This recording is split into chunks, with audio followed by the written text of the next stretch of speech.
DJs, you need to make sure that you're storing your music the right way. Now, there are many right ways, and we're gonna talk about all of them. So buckle up and get ready as we dive deep into how you should be storing your music here on DJ Tech Tips. So we're gonna start off explaining the various ways to store your music, but I also wanna talk about backups and why they matter. But starting off with storage, we're gonna go with the most obvious way of storing your music, which is locally on your hard drive. This is a good way to store your music. It's gonna give you the best performance. Your database is gonna load fast, your songs are gonna load fast, you're gonna analyze music faster, you're gonna analyze stems faster. Overall, your experience is just going to be faster, but it comes at a cost. And that cost is the real pain in the ass of having to back your music up. Now, when I talk about backups, I mean something that if my laptop goes down, I can just pop another one back up and get going. We are in the event industry. We do not have time for shit to fail. And if it does, we're on the clock. So the faster your backup works, the better you are. Now, how do you back up a locally stored drive? Well, there's always the painstaking task of updating your music and creating new crates on your main laptop, and then doing the exact same thing on a backup laptop. It'll work, it'll just take you forever. And who really wants to do that twice? The other downside to locally storing your music is that storage isn't cheap. A high capacity solid state drive from a company like Apple or Dell or Alienware or Acer is gonna cost you a lot of cheddar. And at the end of the day, we don't all have limitless amounts of cheddar to just throw away on high capacity drives. If you broke, then just say that. An external drive is always gonna be cheaper. But if you have the money and you can get a large capacity internal drive, and of course, this all depends on how much music you have. For me, an internal doesn't make sense. I have like 2.5 terabytes of music that I really should pare down. But it's there, and I have it. So I would need something like a 4 terabyte drive, and getting a 4 terabyte solid state from Apple just costs way too much money. And I'm gonna keep hammering this point home. What happens if your computer dies? Oh, shit! And you haven't properly backed up your local drive on a backup computer? You're screwed. It's over. We are screwed. You're SOL. Even if you back up your local hard drive to an external drive, you still don't have your database, because your database is gonna have a file path that points to your main hard drive, and your music's on an external. And if you transfer that music to your backup laptop, but you don't have the same user in place, it's not gonna work. It really is just stressful to think about. Which brings me to our next option, which is external storage. Now, this is the way that I personally use, because I find it to be not only convenient and easy, but the best way to back up my music. See, with an external drive, that drive's file path is always gonna be the same no matter what computer it's connected to. Therefore, if my computer takes a shit and I'm in an oh shit situation, I just need another computer. Because when I plug in that external drive, my music's gonna load because that database sits on that external drive. Besides the fact that they're universally usable, they're also cheaper. An external 2 terabyte solid state drive is gonna be a lot cheaper than getting one from a manufacturer built into your laptop. And if you're thinking to yourself, well, I'll just buy the laptop and then upgrade the SSD when I have money. If you can, more and more it's becoming commonplace where these solid state drives are soldered directly to the board. There is no upgrading your storage on a MacBook, and certain PCs are the exact same way. So you get what you get when you get it. If you can afford the larger drive, great, but if you can't,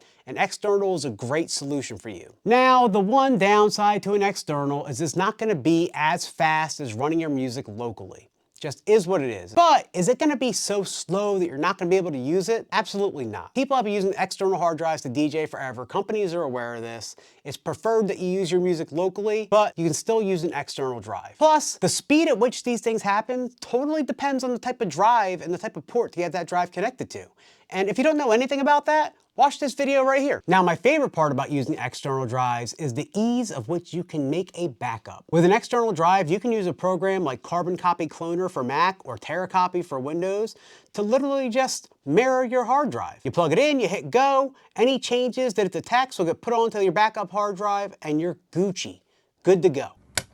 That was easy. As opposed to local storage where there really is no easy backup solution. You are kind of stuck just moving music over from your primary to your backup laptop and then adding them to your crates and doing it that way. External drives are way easier in that respect. Now, you have to ask yourself, is the slight performance decrease worth it for the ease of backing up? My opinion is yes, 1,000 times yes. Because with a local drive, like I said, if something happens to your primary drive and you don't have your backup laptop fully put together, there's nothing for you to do. Even if you have your music stored on an external storage device, you still have to load that music onto that laptop, and you better hope and pray to God you have enough time to make some crates because your database is on your primary laptop. That's the one thing you need to understand about music storage and how these databases work is where your database is located. When you use a program like Serato, it's in your music folder on your OS. Virtual DJ, same thing. Rekordbox and Algorithm DJ I've never used, so I don't know how their databases work. Knowing what a database is and knowing what a file path is and how they work together is super important. So a database is just an XML file that your DJ program uses to read the file paths to show it where the music is on your hard drive or external hard drive so that it can pull that data and play it. It uses what we call file paths. And if you don't know what a file path is, let me show you. Okay, so looking at file paths, this right here is a file path, right down here. And what that means is the path to the file is exactly this. It's stored on your local Macintosh hard drive under users, under Seth Velez, under music, under test music, and then my twerk folder that I made, which is currently empty because I don't store my music locally. But this is just an example of what your DJ program is looking at when it creates your database. It's following the file path that's laid out. Now, if you're using an external drive, it'll have that external drive right here, and I'll actually show you that. So this is an external hard drive that I use for video. If we look at the file path on this particular drive, you'll see it says photo and video, stuff from other desktop, mixes, 2000s hip hop, and then my hip hop mix because I have it selected. So when you have an external hard drive that you put your music library on, it's going to start off with whatever you name it.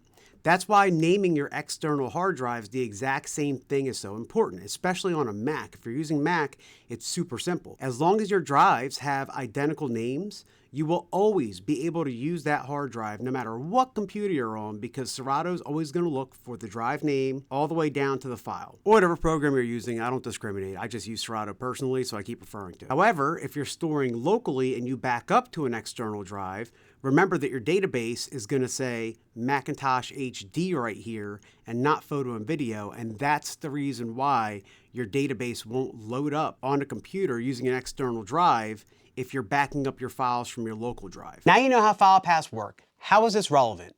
Well, remember what I was saying about locally stored music? That file path starts with your local hard drive. If you're a Windows user, it's your C drive. If you're a Mac user, it's Macintosh HD. On your backup laptop, you want to make sure that that file path is identical to the one that's on your primary laptop if you're storing your music locally. And that means down to having the exact same user. So if your name is John Doe on your primary laptop, it needs to be John Doe on your backup laptop. That file path needs to read Macintosh hard drive, users, John Doe. The exact same way on both computers. If the file path is off in any capacity, your DJ program will not be able to find your music. And that's where having an external hard drive comes in, because that external drive is always going to have the right file path, especially when you're using something like Serato. Serato puts your database on that external drive. So I was looking for your external drive name and then have your folders laid out. This is why external drives are so much better, because with this, you can plug your external drive into any laptop and it will work. Speaking if you're using Serato or Virtual DJ. Again, I don't know how Algorithm works, and I don't know how Rekordbox works. But I do know with Serato and Virtual DJ that your database is held on that external drive, and you're able to plug in your hard drive to pretty much any computer, which is great because if you wake up in the morning and drop your computer off the ledge and you have to go to Best Buy and get a new one, you don't have to worry about redoing crates or wondering how you're going to get your music back. It's all sitting on the external drive. So really, all you have to do is name all of your external drives the exact same thing. Make sure your folder structure is exactly the same way on each external drive. And the easiest way to do that is to use a program. Running an external drive is just 1,000 times easier than doing it locally, at the expense of a little performance, but it's not enough to make a difference in my opinion. Now, storing your music locally isn't all bad. There are a few ways to make it a little bit easier on yourself, and that is to use a cloud service. For this example, I'm going to use Dropbox. Dropbox creates a Dropbox folder on your computer. If you put your music in the Dropbox folder, its file path will read Macintosh HD, users, Dropbox, music. So on your backup computer, as long as you have the same username, you can use Dropbox to download your music to your backup machine and all the updates you make to that music. Now, the one downside to this is just because you can see it in your Dropbox folder on your backup machine doesn't mean that it's locally downloaded. So you might have to download the songs or song, whatever you're doing, through Dropbox to have it locally on your computer, but that's a lot easier than literally putting it all on a USB drive and trying to duplicate your work that you did on the first laptop. The other downside is your database. So your database sits in a music folder on your OS when you store your music locally. In order to have a true backup, whenever you update your music via the cloud service, you want to copy and paste your databases over to your backup laptop too. That'll make sure that whatever new crates you made, whatever songs you added to existing crates, populate on your DJ program on your backup laptop. Now, if you store your music locally on your computer and I've swayed you to store your music to an external drive, awesome. But I have to let you know, it's not going to be easy. You see, when you move to an external drive, your original database is going to look for your internal drive, which means you're going to have to redo your database. And there's no easy way to do that. If you're a Serato user, you're gonna have to redo your crates. Just like if you were going from an external to internal, either way, you have to redo your music. It's a pain in the ass, but it's well worth it just because now your music's on an external drive. It can be used on any computer, and backing up is a breeze. And if you made it this far, I'd like to say thank you so much for watching this whole video. If you found anything useful, please feel free to like and subscribe to the channel. I have other videos on this channel explaining the tech that we use as DJs with a lot more coming down the pipeline. Again, thank you for watching, and we out.